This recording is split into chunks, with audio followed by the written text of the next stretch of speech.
Praise the Lord. இன்றைய நாளுக்கான வேத தியானம் 1 கொரிந்தியர் 14ஆம் அதிகாரம் 1 முதல் 40 வரை. அன்பை நாடுங்கள், ஞான வரங்களையும் விரும்புங்கள், விசேஷமாய் தீர்க்க தரிசன வரத்தை விரும்புங்கள். ஏன் எனில் அந்நிய பாஷையில் பேசுகிறவன் ஆவியினாலே ரகசியங்களை பேசினாலும் அவன் பேசுகிறதை ஒருவனும் அறியாதிருக்கிறபடியினாலே அவன் மனுஷரிடத்தில் பேசாமல் தேவனிடத்தில் பேசுகிறான். தீர்க்க தரிசனம் சொல்லுகிறவனோ மனுஷருக்கு பக்தி விருத்தியும் புத்தியும் ஆறுதலும் உண்டாக்கத்தக்கதாக பேசுகிறான். அந்நிய பாஷையில் பேசுகிறவன் தனக்கே பக்தி விருத்தி உண்டாக பேசுகிறான். தீர்க்க தரிசனம் சொல்லுகிறவனோ சபைக்கு பக்தி விருத்தி உண்டாக பேசுகிறான். நீங்கள் எல்லாரும் அந்நிய பாஷைகளை பேசும்படி விரும்புகிறேன். ஆகிலும் அந்நிய பாஷைகளில் பேசுகிறவன் சபைக்கு பக்தி விருத்தி உண்டாகும்படிக்கு அர்த்தத்தையும் சொல்லாவிட்டால் தீர்க்க தரிசனம் சொல்லுகிறவன் அவனிலும் மேன்மை உள்ளவன். ஆதலால் நீங்கள் தீர்க்க தரிசனம் சொல்லுகிறவர்களாக வேண்டுமென்று அதிகமாய் விரும்புகிறேன். மேலும் சகோதரரே, நான் உங்களிடத்தில் வந்து உங்களுக்கு இரகசியங்களை வெளிப்படுத்துவதற்காவது, அறிவு உண்டாக்குவதற்காவது, தீர்க்க தரிசனத்தை அறிவிக்கிறதற்காவது, போதகத்தை போதிக்கிறதற்காவது ஏதுவானதை சொல்லாமல் அந்நிய பாஷைகளில் பேசினால் என்னாலே உங்களுக்கு பிரயோஜனம் என்ன? அப்படியே புல்லாங்குழல், சுரமண்டலம் முதலாகிய சத்தமிடுகிற உயிரில்லாத வாத்தியங்கள் தொனிகளில் வித்தியாசம் காட்டாவிட்டால் குழலாலே ஊதப்படுகிறதும் சுரமண்டலத்தாலே வாசிக்கப்படுகிறதும் இன்னதென்று எப்படி தெரியும்? அந்தப்படி எக்காலமும் விளங்காத சத்தமிட்டால் எவன் யுத்தத்திற்கு ஆயத்தம் பண்ணுவான்? அதுபோல நீங்களும் தெளிவான பேச்சை நாவினால் வசனையாவிட்டால் பேசப்பட்டது இன்னதென்று எப்படி தெரியும்? ஆகாயத்தில் பேசுகிறவர்களாய் இருப்பீர்களே. உலகத்திலே எத்தனையோ விதமான பாஷைகள் உண்டாயிருக்கிறது. அவைகளில் ஒன்றும் அர்த்தமில்லாததல்ல. ஆயினும் பாஷையின் கருத்தை நான் அறியாமல் இருந்தால் பேசுகிறவனுக்கு அந்நியனாய் இருப்பேன், பேசுகிறவனும் எனக்கு அந்நியனாய் இருப்பான். நீங்களும் ஆவிக்குரிய வரங்களை நாடுகிறவர்கள் ஆனபடியால் சபைக்கு பக்தி விருத்தி உண்டாக்கத்தக்கதாக அவைகளில் தேரும்படி நாடுங்கள். அந்தப்படி அந்நிய பாஷையில் பேசுகிறவன் அதன் அர்த்தத்தையும் சொல்லத்தக்கதாக விண்ணப்பம் பண்ண கடவன். எண்ணத்தினால் எனில் நான் அந்நிய பாஷையிலே விண்ணப்பம் பண்ணினால் என் ஆவி விண்ணப்பம் பண்ணுமே அன்றி என் கருத்து பயனற்றதாய் இருக்கும். இப்படி இருக்க செய்ய வேண்டுவது என்ன? நான் ஆவியோடும் விண்ணப்பம் பண்ணுவேன், கருத்தோடும் விண்ணப்பம் பண்ணுவேன். நான் ஆவியோடும் பாடுவேன், கருத்தோடும் பாடுவேன். இல்லாவிட்டால் நீ ஆவியோடு சோஸ்திரம் பண்ணும்போது கல்லாதவன் உன் சோஸ்திரத்திற்கு ஆமேன் என்று எப்படி சொல்லுவான்? நீ பேசுகிறது இன்னதென்று அவன் அறியானே. நீ நன்றாய் சோஸ்திரம் பண்ணுகிறாய், ஆகிலும் மற்றவன் பக்தி விருத்தி அடைய மாட்டானே. உங்கள் எல்லாரிலும் நான் அதிகமாய் பாஷைகளை பேசுகிறேன், இதற்காக என் தேவனை சோஸ்திரிக்கிறேன். அப்படியிருந்தும் நான் சபையிலே அந்நிய பாஷையில் 10,000 வார்த்தைகளை பேசுகிறதிலும் மற்றவர்களை உணர்த்தும்படி என் கருத்தோடே 5 வார்த்தைகளை பேசுகிறதே எனக்கு அதிக விருப்பமாய் இருக்கும். சகோதரரே, நீங்கள் புத்தியிலே குழந்தைகளாய் இராதியுங்கள், துர்க்குணத்திலே குழந்தைகளாயும் புத்தியிலே தேறினவர்களாயும் இருங்கள். மறு பாஷைக்காரராலும் மறு உதடுகளாலும் இந்த ஜனங்களிடத்தில் பேசுவேன், ஆகிலும் அவர்கள் எனக்கு செவி கொடுப்பதில்லை என்று கர்த்தர் சொல்லுகிறார் என்று வேதத்தில் எழுதியிருக்கிறதே. அப்படி இருக்க அந்நிய பாஷைகள் விசுவாசிகளுக்கு அடையாளமாய் இராமல் அவிசுவாசிகளுக்கு அடையாளமாய் இருக்கிறது. தீர்க்க தரிசனமோ அவிசுவாசிகளுக்கு அடையாளமாய் இராமல் விசுவாசிகளுக்கு அடையாளமாய் இருக்கிறது. ஆகையால் சபையார் எல்லாரும் ஏகமாய் கூடி வந்து எல்லாரும் அந்நிய பாஷைகளிலே பேசிக்கொள்ளும்போது கல்லாதவர்களாவது அவிசுவாசிகளாவது உள்ளே பிரவேசித்தால் அவர்கள் உங்களை பைத்தியம் பிடித்தவர்கள் என்பார்கள் அல்லவா? எல்லாரும் தீர்க்க தரிசனம் சொல்லுகையில் அவிசுவாசி ஒருவன் அல்லது கல்லாதவன் ஒருவன் உள்ளே பிரவேசித்தால் அவன் எல்லாராலும் உணர்த்துவிக்கப்பட்டும் எல்லாராலும் நிதானிக்கப்பட்டும் இருப்பான். அவனுடைய இருதயத்தின் அந்தரங்கங்களும் வெளியரங்கமாகும். அவன் முகங்குப்புற விழுந்து தேவனை பணிந்து கொண்டு தேவன் மெய்யாய் உங்களுக்குள்ளே இருக்கிறார் என்று அறிக்கையிடுவான். நீங்கள் கூடி வந்திருக்கும் போது உங்களில் ஒருவன் சங்கீதம் பாடுகிறான், ஒருவன் போதகம் பண்ணுகிறான், ஒருவன் அந்நிய பாஷையை பேசுகிறான், ஒருவன் ரகசியத்தை வெளிப்படுத்துகிறான், ஒருவன் வியாக்கியானம் பண்ணுகிறான். சகோதரரே, இது என்ன? சகலமும் பக்தி விருத்திக்கு ஏதுவாய் செய்யப்பட கடவுது.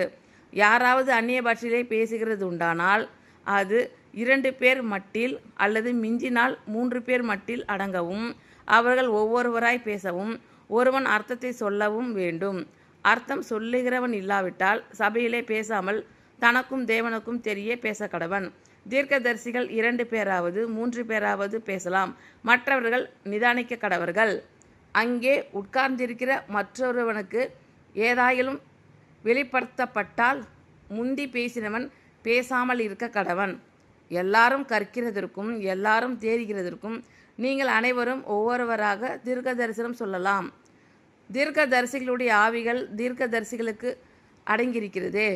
தேவன் கலகத்திற்கு தேவனாயிராமல் சமாதானத்திற்கு தேவனாய் இருக்கிறார்.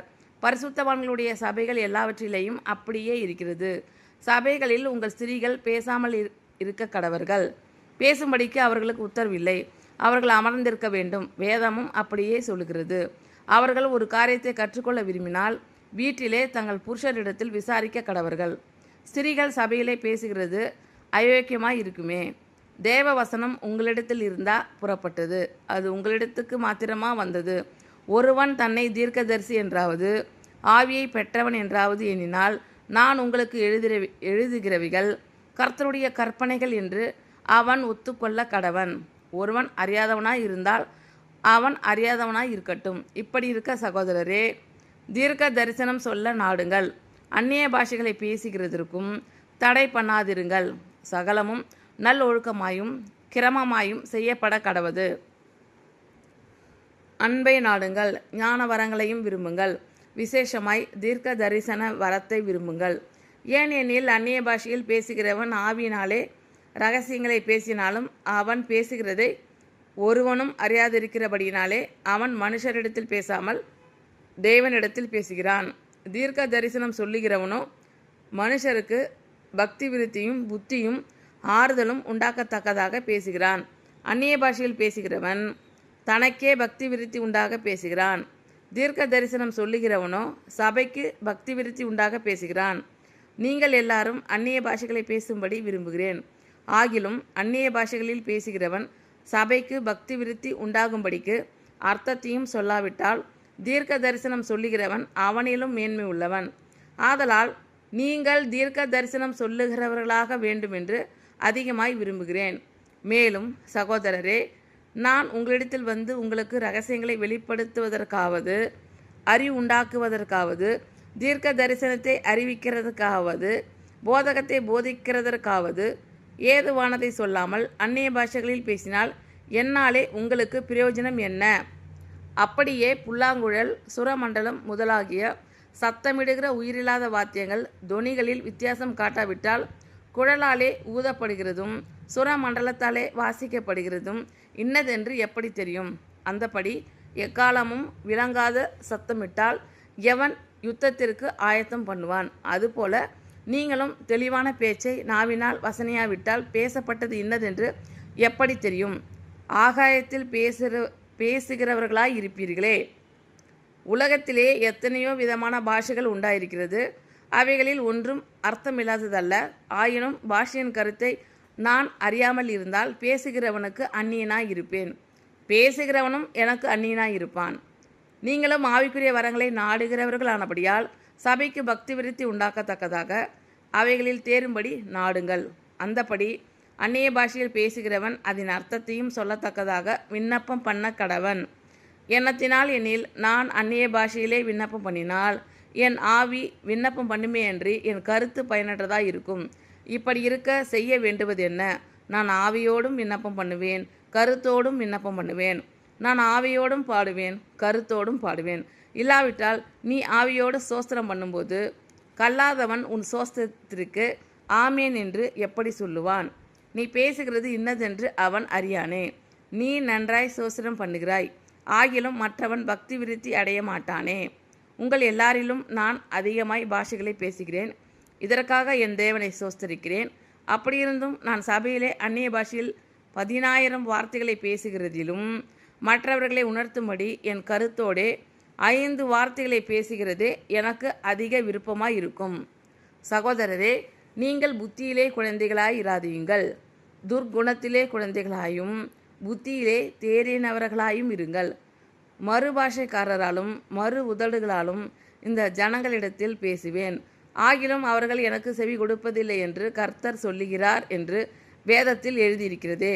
அப்படி இருக்க அந்நிய பாஷைகள் விசுவாசிகளுக்கு அடையாளமாய் இராமல் அவிசுவாசிகளுக்கு அடையாளமாய் இருக்கிறது. தீர்க்க தரிசனமோ அவிசுவாசிகளுக்கு அடையாளமாய் இராமல் விசுவாசிகளுக்கு அடையாளமாய் இருக்கிறது. ஆகையால் சபையார் எல்லாரும் ஏகமாய் கூடி வந்து எல்லாரும் அந்நிய பாஷைகளிலே பேசிக்கொள்ளும்போது கல்லாதவர்களாவது அவிசுவாசிகளாவது உள்ளே பிரவேசித்தால் அவர்கள் உங்களை பைத்தியம் பிடித்தவர்கள் என்பார்கள் அல்லவா?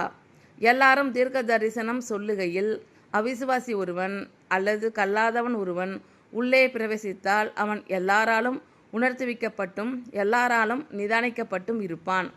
அவனுடைய இருதயத்தின் அந்தரங்கங்களும் வெளியரங்கமாகும். அவன் முகங்குப்புற விழுந்து தேவனை பணிந்து கொண்டு தேவன் மெய்யாய் உங்களுக்குள்ளே இருக்கிறார் என்று அறிக்கையிடுவான்.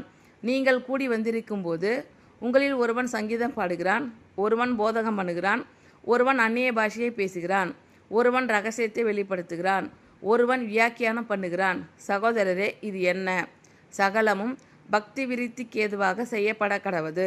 யாராவது அந்நிய பாஷையிலே பேசுகிறது உண்டானால் அது 2 பேர் மட்டில் அல்லது மிஞ்சினால் 3 பேர் மட்டில் அடங்கவும் அவர்கள் ஒவ்வொருவராய் பேசவும் ஒருவன் அர்த்தத்தை சொல்லவும் வேண்டும். அர்த்தம் சொல்லுகிறவன் இல்லாவிட்டால் சபையிலே பேசாமல் தனக்கும் தேவனுக்கும் தெரிய பேச கடவன். தீர்க்கதரிசிகள் 2 பேராவது 3 பேராவது பேசலாம், மற்றவர்கள் நிதானிக்க கடவர்கள். அங்கே உட்கார்ந்திருக்கிற மற்றொருவனுக்கு ஏதாயிலும் வெளிப்படுத்தப்பட்டால் முந்தி பேசினவன் பேசாமல் இருக்க கடவன். எல்லாரும் கற்கிறதற்கும் எல்லாரும் தேறுகிறதற்கும் நீங்கள் அனைவரும் ஒவ்வொருவராக தீர்க்க தரிசனம் சொல்லலாம். தீர்க்க தரிசிகளுடைய ஆவிகள் தீர்க்க தரிசிகளுக்கு அடங்கியிருக்கிறதே. தேவன் கலகத்திற்கு தேவனாயிராமல் சமாதானத்திற்கு தேவனாய் இருக்கிறார். பரிசுத்தவான்களுடைய சபைகள் எல்லாவற்றிலேயும் அப்படியே இருக்கிறது. சபைகளில் உங்கள் ஸ்திரீகள் பேசாமல் இருக்க கடவர்கள். பேசும்படிக்கு அவர்களுக்கு உத்தரவில்லை, அவர்கள் அமர்ந்திருக்க வேண்டும். வேதமும் அப்படியே சொல்கிறது. அவர்கள் ஒரு காரியத்தை கற்றுக்கொள்ள விரும்பினால் வீட்டிலே தங்கள் புருஷரிடத்தில் விசாரிக்க கடவர்கள். ஸ்திரீகள் சபையிலே பேசுகிறது அயோக்கியமாய் இருக்குமே. தேவ வசனம் உங்களிடத்தில் இருந்தா புறப்பட்டது, அது உங்களிடத்துக்கு மாத்திரமா வந்தது.